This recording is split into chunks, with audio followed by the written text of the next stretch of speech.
Hello friends, good afternoon. आप सब कैसे हैं? आई होप कि आप सब अच्छे होंगे।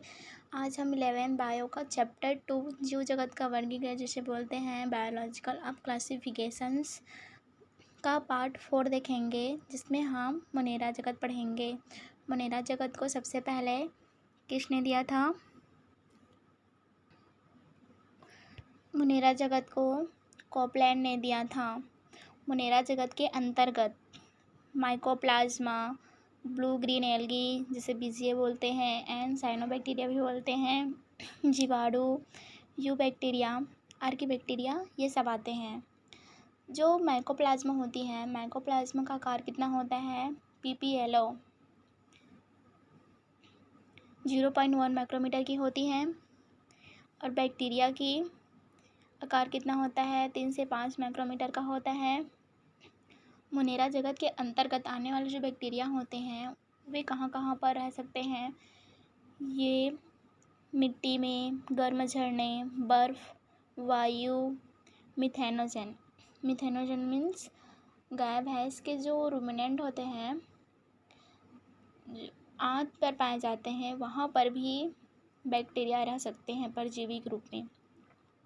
लवणीय क्षेत्र जिसे हैलो भी बोलते हैं, ये बैक्टीरिया जो होते हैं वे मुट्ठी भर मिट्टी में अगर हम मुट्ठी भर मिट्टी को उठा कर देखते हैं तो उसमें हजारों प्रकार की बैक्टीरिया देखने को मिलते हैं। तो बोला जाए कि बैक्टीरिया सर्वत्र एवं सभी जगह पाए जाते हैं।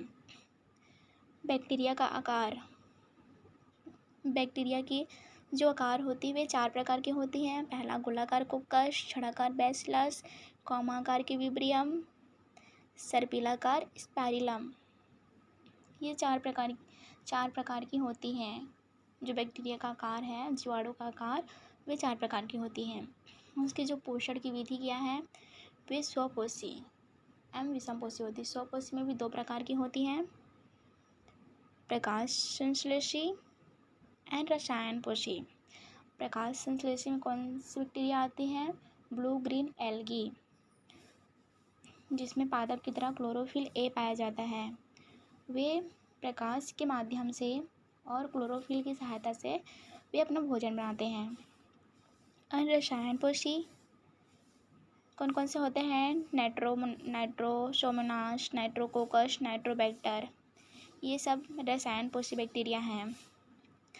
अन्य विषम पोषी में मृतोपजीवी, मृतपोषी, परजीवी, सहजीवी, ये सब होते हैं। मृतोपजीवी में कौन कौन से बैक्टीरिया आते हैं? जैसे लैक्टोबैसिलस, स्यूडोमोनास, क्लॉस्ट्रीडियम। एंड परजीवी में माइक्रोबैक्टीरियम।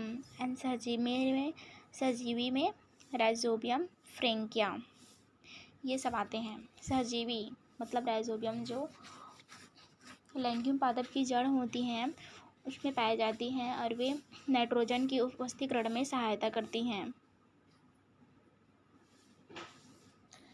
अब हम जनन देखते हैं। जनन भी 2 प्रकार से होती हैं बैक्टीरिया में, अलैंगिक जनन और लैंगिक जनन। अलैंगिक जनन में जब अनुकूल परिस्थितियां होती हैं तो द्विखंडन होती है, और जब वही विपरीत परिस्थितियां जब आती हैं तो वे अंतः बीजाणु करती हैं, मतलब बीजाणु जनन करती हैं। लैंगिक जनन में उसमें सत्य लैंगिक जनन नहीं होता। जैसे मानव स्तनधारियों में सत्य लैंगिक जनन पाया जाता है, जिसमें युग्मक, अर्धसूत्री विभाजन, युग्मक स्थानांतरण, ये सब प्रक्रिया कुछ भी नहीं होती। इसमें संयुग्मन होता है, कॉन्जुगेशन जो सेक्स पीली होती है उसके माध्यम से होता है, एंड परागक्रमण के माध्यम से होती हैं। अब हम बैक्टीरिया की संरचना देखते हैं। बैक्टीरिया की स्ट्रक्चर, बैक्टीरिया की जो आवरण होती हैं वे 3 आवरण से ढकी रहती है। पहला ग्लाइकोकैलिक्स, दूसरा कोशिका भित्ति, तीसरा कोशिका झिल्ली। इन तीनों को मिलाकर हम लोग कोशिका आवरण बोलते हैं। तो पहले पढ़ते हैं हम लोग ग्लाइकोकैलिक्स। ग्लाइकोकैलिक्स जो होते हैं इसी के माध्यम से मानव या अन्य जीव संक्रमित होते हैं। ग्लाइकोकैलिक्स जो होती है म्यूकोपॉलीसेकेराइड की बनी होती हैं और ये दो प्रकार की होती हैं, एक तो लचीली होती है जिसे हम लोग लचीली होती है और दृढ़ होती हैं। लचीली जिसे हम लोग स्लाइम मोल्ड्स बोलते हैं या अपंक बोलते हैं, और संपुट जिसे कैप्सूल बोलते हैं, वे दृढ़ होती हैं। जो लचीली होती है वे पॉलीसेकेराइड की बनी होती है, और जो संपुट होती है वे पॉलीसेकेराइड प्लस पॉलीपेप्टाइड की बनी होती है। ग्लाइकोकेलिक्स समझ में आ गया। अब कोशिका भित्ति देखते हैं। कोशिका भित्ति बैक्टीरिया के आकार को बनाए रखती है, और जो कोशिका भित्ति होती है वे पेप्टिडोग्लाइकन की बनी होती हैं। कार्बोहाइड्रेट प्लस अमीनो एसिड से बनी होती हैं। नाग नाम एन एसिटाइल ग्लूकोसामिन और एन एसिटाइल म्यूरामिक एसिड कोशिका भित्ति में पाई जाती है। जो कोशिका झिल्ली होती है वे लिपोप्रोटीन की बनी होती है, यानी ये अंतर्वलन से एक संरचना का निर्माण करती है जिसे हम लोग मेसोसोम बोलते हैं। और ये अर्धपारगम्य होती हैं। जो कोशिका झिल्ली होती हैं वे अर्धपारगम्य होती हैं। एंड मेसोसोम का कार्य क्या होता है? कोशिका श्वसन संबंधित एंजाइम उपस्थित होता है, कोशिका भित्ति का निर्माण करना, इस द्रावण प्रक्रिया में सहायता, कोशिका का विभाजन तथा डीएनए गुणन, ये सब में मेसोसोम सहायता करती हैं। अब इसमें जो राइबोसोम होते हैं वे 17S प्रकार के राइबोसोम होते हैं। ये mRNA से जुड़ी होती हैं, जिसे पॉलीसोम या बहुसूत्र भी बोलते हैं, और कोशिका झिल्ली से भी जुड़ी होती हैं।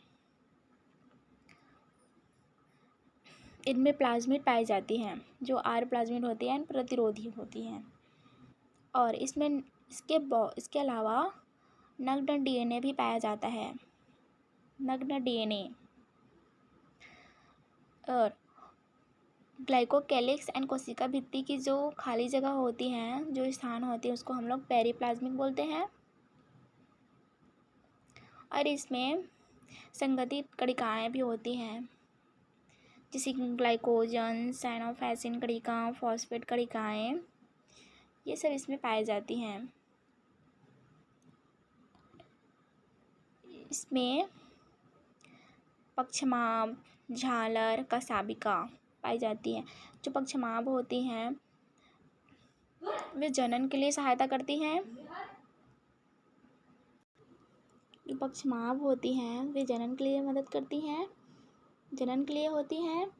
एंड जो झालर होती हैं वे पत्थर में चिपकने के लिए सहायता करती हैं। कसाबिका गति के लिए।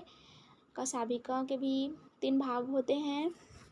पहला को बोलते हैं आधारिकाय, दूसरा को बोलते हैं हुक, एंड तीसरा को बोलते हैं तंतुमय संकुचनशील फिलामेंट्स होता है ये, जो गति के लिए सहायता करती हैं। आई होप कि आप लोग को ये अच्छे से समझ में आ गया होगा। अब हम एनसीईआरटी बुक पढ़ते हैं कि मुनीरा जगत कि उसमें क्या लिखा है।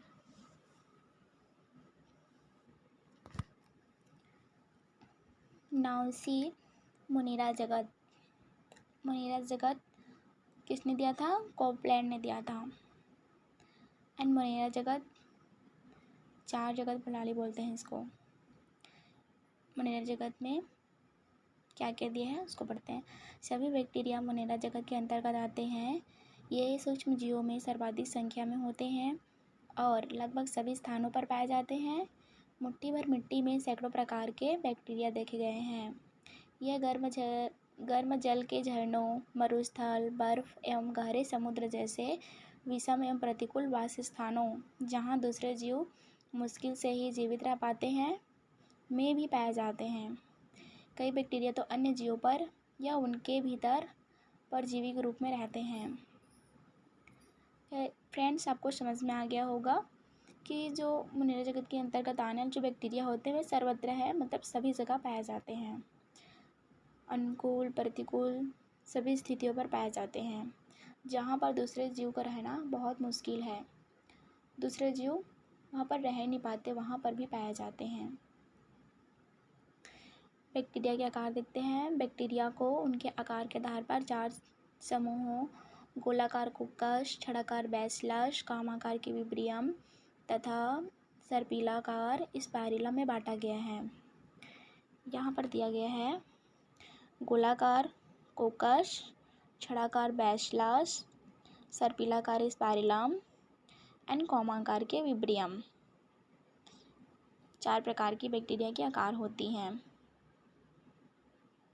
यद्यपि संरचना में बैक्टीरिया अत्यंत सरल प्रतीत होते हैं, परंतु इनका व्यवहार अत्यंत जटिल होता है। चयापचय की दृष्टि से अन्य जीवधारियों की तुलना में बैक्टीरिया में बहुत अधिक विविधता पाई जाती है। उदाहरण स्वरूप वे अपना भोजन अकार्बनिक पदार्थों से संश्लेषित कर सकते हैं। ये प्रकार संश्लेषित स्वपोषी अथवा रसायन संश्लेषित स्वपोषी होते हैं, अर्थात वे अपना भोजन स्वयं संश्लेषित नहीं कर सकते हैं, अपितु भोजन के लिए अन्य जीवधारियों अथवा मृत कार्बनिक पदार्थों पर निर्भर रहते हैं। अब पढ़ते हैं आद्य बैक्टीरिया। आद्य बैक्टीरिया की खोज किसने की थी? कार्ल हुस ने की थी, जिसे हम लोग 3 डोमेन बोलते हैं। आद्य बैक्टीरिया जिसे हम लोग पुरानी बैक्टीरिया बोलते हैं, ये इसी प्रकार के बैक्टीरिया होते हैं। ये बैक्टीरिया अत्यंत कठिन वास स्थान जैसे अत्यंत लवणीय क्षेत्र हेलोफी, गर्म झरने, थर्मोएसिडोफिल्स एवं कक्ष क्षेत्र मेथेनोजन में पाए जाते हैं। आद्य बैक्टीरिया तथा अन्य बैक्टीरिया की कोशिका भित्ति की संरचना एक दूसरे से भिन्न होती हैं। यही लक्षण उन्हें प्रतिकूल अवस्थाओं में जीवित रखने के लिए उत्तरदायी होती हैं। मेथेनोजन अनेक रुमिनेंट पशुओं जैसे गाय एवं भैंस के आंत में पाए जाते हैं तथा इनके गोबर से मीथेन का उत्पादन करते हैं। फ्रेंड्स, इसमें आद्य बैक्टीरिया और न्यू बैक्टीरिया की पहचान क्या है? जो प्रतिकूल परिस्थितियों में भी पाए जाते हैं वे बैक्टीरिया, उनकी कोशिका भित्ति दूसरे जीव से, दूसरे बैक्टीरिया से अलग होती है। इसी कारण से वे प्रतिकूल अवस्थाओं में भी जीवित रह लेते हैं। अब पढ़ते हैं हम लोग यू बैक्टीरिया। यू बैक्टीरिया पढ़ने से पहले मैं आपको बताना चाहती हूँ, जो मेथेनोजन होते हैं ना, जो गाय भैंस होते हैं, उनके जो आंत होती हैं उनमें रुमिनेंट पाया जाता है। जब आप लोग देखे होंगे गाय भैंस को चढ़ते हुए, उन लोग जब चढ़ते हैं तो बहुत फास्ट चढ़ते हैं और उन लोग तुरंत पचाते नहीं, चबाते नहीं हैं। उन लोग पहले उसको रुमिनेंट वहाँ पर स्टोर करके रखते हैं, फिर उसके बाद उसको आराम से वहाँ से मुंह तक लेकर आते हैं, फिर उसके बाद उसको चबा कर उसको वहीं पर भेजते हैं। फिर जो सेलुलोज पाया जाता है वे पाचन करते हैं, सेलुलोज का पाचन हो जाता है। फिर उसके बाद जो अपशिष्ट पदार्थ होते हैं उसको निकालते हैं, जिसे हम लोग गोबर बोलते हैं। गोबर से मीथेन गैस को उत्पादन करते हैं। अब हम लोग पढ़ते हैं यू बैक्टीरिया। यू बैक्टीरिया हजारों यू बैक्टीरिया अथवा वास्तविक बैक्टीरिया की पहचान एक कठोर कोशिका भित्ति एवं कसाब द्वारा की जाती है। यू बैक्टीरिया की पहचान किससे होती है? उसकी कठोर कोशिका भित्ति से और कसाब से। साइनोबैक्टीरिया, जिन्हें हरित शैवाल भी कहते हैं, में हरित पादप की तरह क्लोरोफिल ए पाया जाता है तथा ये प्रकाश संश्लेषी स्वपोषी होते हैं। साइनोबैक्टीरिया एक कोशिकीय, क्लोनीय अथवा तंतुमयी अलवणीय जलीय, समुद्री अथवा स्थलीय शैवाल हैं। इनकी कोलिन प्रायः जलोनुमा आवरण से ढकी रहती हैं, जो प्रदूषित जल में बहुत फलते फूलते हैं। फ्रेंड्स, जो साइनोबैक्टीरिया है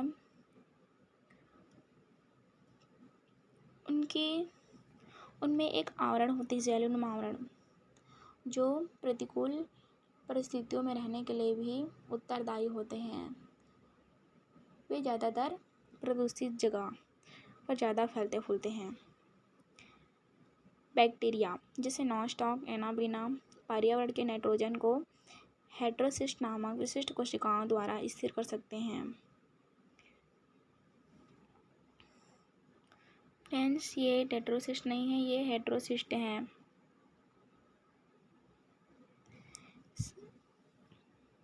बैक्टीरिया जैसे नॉनस्टॉक बिना पर्याप्त नाइट्रोजन को हेटेरोसिस्ट नामक विशिष्ट कोशिकाओं द्वारा स्थिर कर सकते हैं।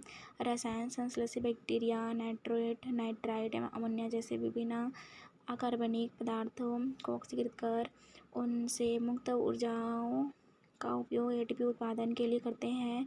ये नाइट्रोजन, फास्फोरस, आयरन एवं सल्फर जैसे पोषक पुनर्चक्रण में महत्वपूर्ण भूमिका निभाते हैं। फ्रेंड्स,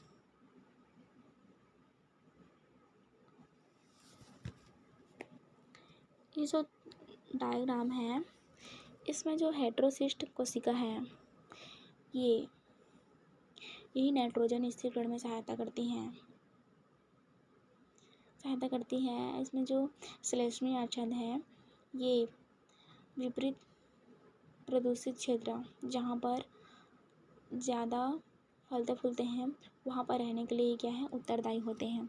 ये एक तंतुमयी है एंड क्लोनी एंड एकोसिकी शैवाल है।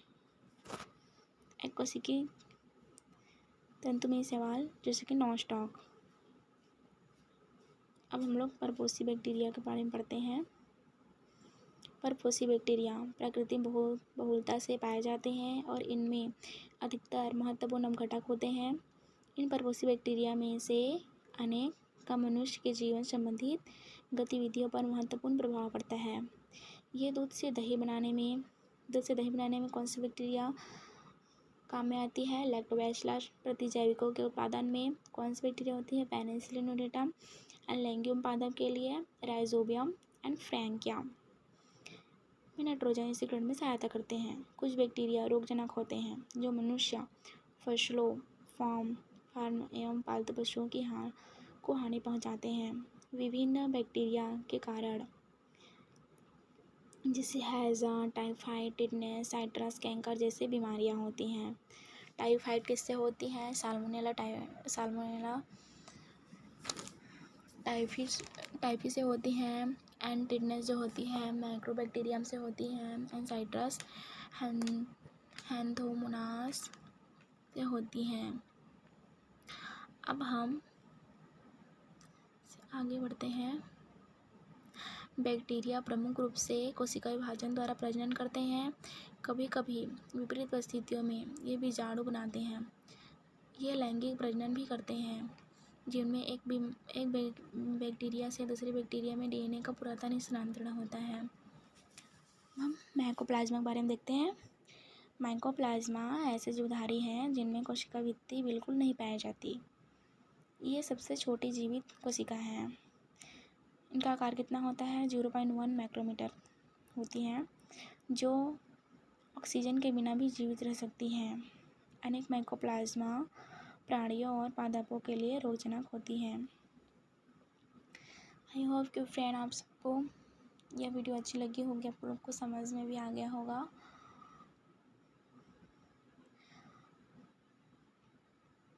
आपको ये वीडियो अच्छी लगी तो आप like, share, comment and subscribe करना बिल्कुल ना भूलें। और जब तक आप लोग को अपनी मंजिल नहीं मिल जाती तब तक आप मेहनत करते रहिएगा और अच्छे से पढ़िएगा और अपना ख्याल रखिएगा। Thank you.